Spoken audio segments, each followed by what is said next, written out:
Hello there, it's John Anthony Francis Wilcox, and these are six more wonderful Genesis songs. I say more because a couple of years ago, or a year and a half, a year and three quarters, a year and whatever it was, close to 2 years, maybe even over 2 years, I don't know. Um, I did a list of them, and here are six that aren't on that list but are no less compelling.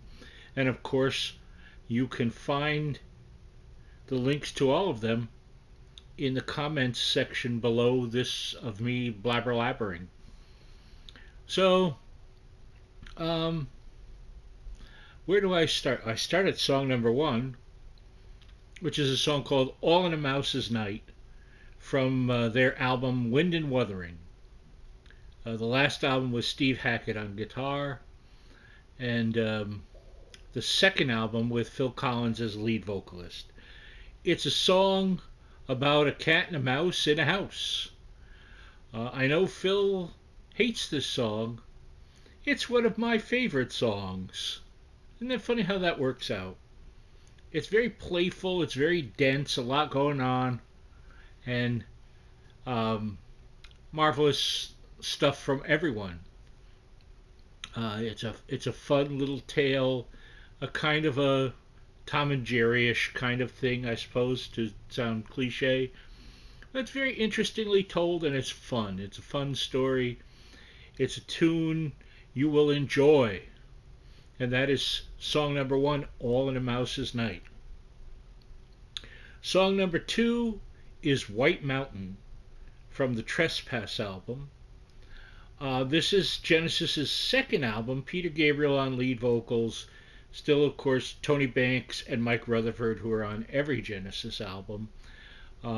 This is the second and last album with Anthony Phillips as their guitarist, and the only album with John Mayhew as their drummer.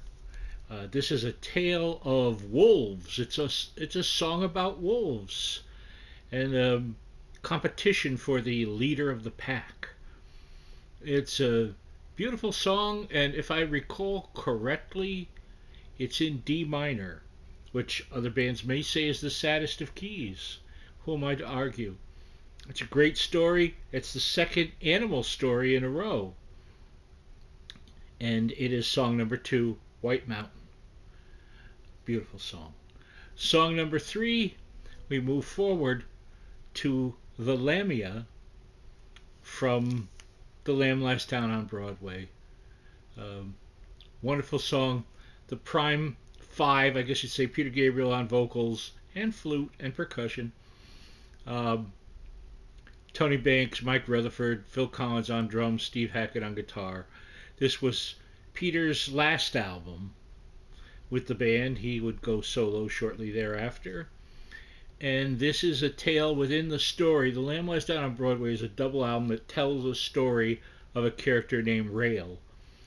And in this, he finds himself in this kind of a pool with these weird snake women.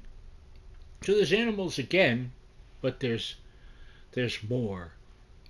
It's beautiful. It has quite an incredible solo from Steve Hackett that takes us out of the song. Beautiful, beautiful piece. Song number three, The Lamia, from The Lamb Lies Down on Broadway. Song number four, we go forward one album to the first album without Peter and with Phil Collins coming in on vocals.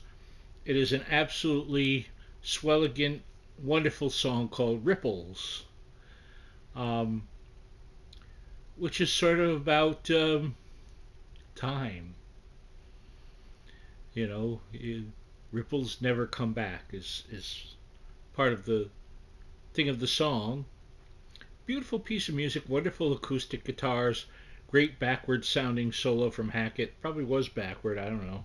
Never asked him. Uh, Great keyboard playing from Tony Banks. Beautiful vocal, unforgettable chorus. You're going to love it if you don't know it. If you know it, you already love it. If you don't know it, you're going to love it. That's song number four, Ripples.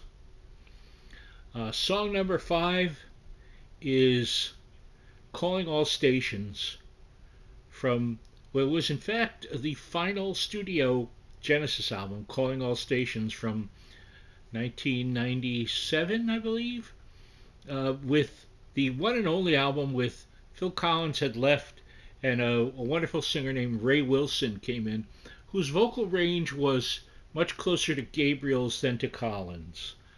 And it's a very dark song, but it has this just kind of a magic energy to it. It's just very, very dark but compelling, a little more rocky and threatening. And Wilson sings the hell out of it. And so that is song number 5, Calling All Stations, from the album Calling All Stations. And so I finish with a gruesome tale from the plant kingdom. So song number 6, for those of you that know, you know what I'm talking about. It is the return of the giant hogweed from the Nursery Crime album, which was the first album with Phil Collins and Steve Hackett in the fold, the third Genesis album. Peter Gabriel on vocals.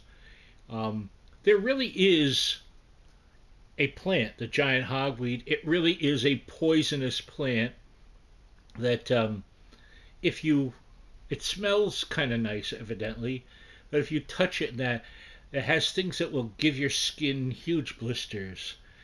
And the story kind of takes it to a horror climax where they're starting to threaten the human race, and the hogweed are going to kill everyone because they grow profusely and they're going to be everywhere. They really do grow profusely. They really do cause problems. The band might have been prophetic in that one. It's even made its way here to the States here and there, at least on the Northeast. I know it has because I've read articles about it. But it is song number 6, The Return of the Giant Hogweed. As it says at the end, Heracleum Mentigaziani. A little piece of Gothic grew with that incredible little lick that Hackett and Banks play together. So I hope you enjoy these songs. You'll let me know. If you don't enjoy them, you'll let me know that too. I love you all. I will see you next time. Bye bye.